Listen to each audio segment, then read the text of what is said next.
Secretary, good morning po. Sir, I understand the term now that we're using is expanded targeted testing, or that's the direction that we're moving towards to. Pero sir, since yun nga po yung statement yesterday, many reacted in the negative nung sinabi pong iiwan yung testing doon sa private sectors, at least doon po yung sa yung sa rapid test po. Pero sir, the question now is, bakit po hindi magawa yung mass testing? I understand there is global shortage, but many people are asking, bakit po yung ibang mga bansa, despite the global shortage, nagagawa po nila magkaroon ng mass testing na natitest even the asymptomatic patients po? Is it a problem of budget, the laws, or quite constricting? Mali kasi yung term na ginamit mo, kaya tuloy nagkagulo sa Twitter. Kaya nga po ang pakiusap ko sa ating mga kasama sa media, ingat lang po sa reporting, no? Kasi lumalabas, Tricia, report mo, wala tayong expanded testing program, wala tayong kahit anong programa sa gobyerno na hindi naman totoo. Yung reaction ng tao sa Twitter, ganyan po ang reaction pag hindi tayo nag-ingat sa reporting. And although, I have to say na ikaw lang naman ang naglabas ng report na ganyan, I have to say that and get it out of my system. So anyway, hindi po mass testing ang ginagawa natin. It is expanded, targeted testing, at wala naman pong bansa sa mundo na lahat ng kanilang mamamayan ay tinetest. Kahapon siguro nagulo ka kasi sinabi ko yung ginagawa nila sa Wuhan. Dahil sa second wave, gusto nilang itest yung 11 million residents of Wuhan. Pero sa Wuhan lang po yun. Hindi nila kakayaning testing ang lahat ng mga Chino dahil billion nga po ang kanilang population. So nalulungkot ako, Trish, na bagamat 2 beses na nag-guest sa atin si Secretary Vince Dizon, ang lumabas pa sa report mo, wala tayong polisiya para sa expanded testing. No? Meron po, kaya nga po inuulit ko po muli. Uulitin ko po uli kung gusto mo. No? Pero ang kasagutan po sa tanong ninyo, meron po tayong expanded target testing.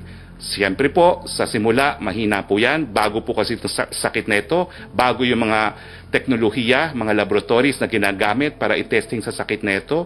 Yes, kakaunti tayo nagsimula, pero we're aiming now for 30,000. Maling-mali po yung report mo na wala pong kahit anong priority na binibigay ang gobyerno sa testing. Kaya nga po, si Vince Dizon, ang titulo niya, Deputy Implementer at saka happy po ng T3. Test, trace, and treat. I hope I have made myself very clear. And if you need further instruction or education on the country's testing program, please approach me. Pero sa panahon ng pandemya, nakikita po natin kung anong reaksyon sa mga hindi namang tamang mga reports, Trish. Sorry to say so. Next question, sorry, please. I have to correct that with your indulgence. Well, you don't have to correct it if you don't want to, pero you're not doing the entire nation a service for doing that, no? And yun nga po, sir, I'd just like to correct that I didn't report about it. But anyway, sir, moving on. I think you also have to rectify your report, no? Kasi it really caused public uproar, no? At mali naman po. Kasi nga po, this has become a private partnership.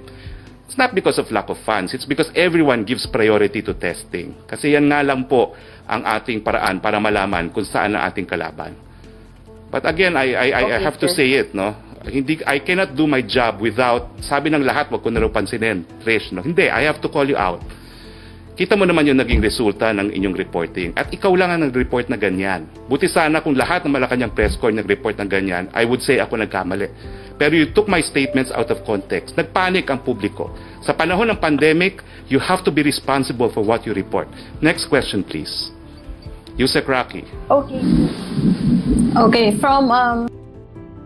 Okay. Now, Secretary, CNN stands by the reporter Triciah Terada, and NUJP is saying that you owe an apology to the CNN reporter for scolding her during a live broadcast for what you claimed was an inaccurate report. They say that she wasn't able to give her side. Another is you've scolded her for something that she didn't write herself. I'm curious, Secretary, have you thought of this, and was that necessary to scold a journalist during a live broadcast, considering that they were essentially getting it from your own quote? Well, it is very clear. It was a wrong quote. It was a misquote. Because the context that the mass testing had to do with the Wuhan type testing was omitted. No? Now, let me see. let me make it clear, no? CNN has since corrected the story. So there was really a mistake. And sa akin naman, if there's a mistake, if you acknowledge there's a mistake, I don't even demand an apology, just correct it, because we're all in the business of the truth. That to me is enough. Now, well, whatever it is that I owe Trish, I've talked to Trish, and whatever it is that I should do, I've done it, okay? But the point is, Trish is the CNN reporter in Malacanang. Whoever wrote the article, and there was no byline, that's the problem, no? Why is it that some news agencies do not have bylines for these stories? Para we know who wrote it, no? In this case, there was really an error that they have corrected, but we also need to know who that person was, because I think as a professional, no, the journalist who made the error should be identified, no? Because it will affect the reputation. No? It turns out that it was not Trish who wrote the article. And I think personally, I've sent a message to Trish, but I also feel that as the Malacanang reporter, she should have corrected the story of her news outfit, particularly because it's her beat. Alam mo, sa ABS-CBN, marami na akong naging ganyang instance. But I didn't have to do anything because the reporter of ABS-CBN would call the attention of ABS-CBN online.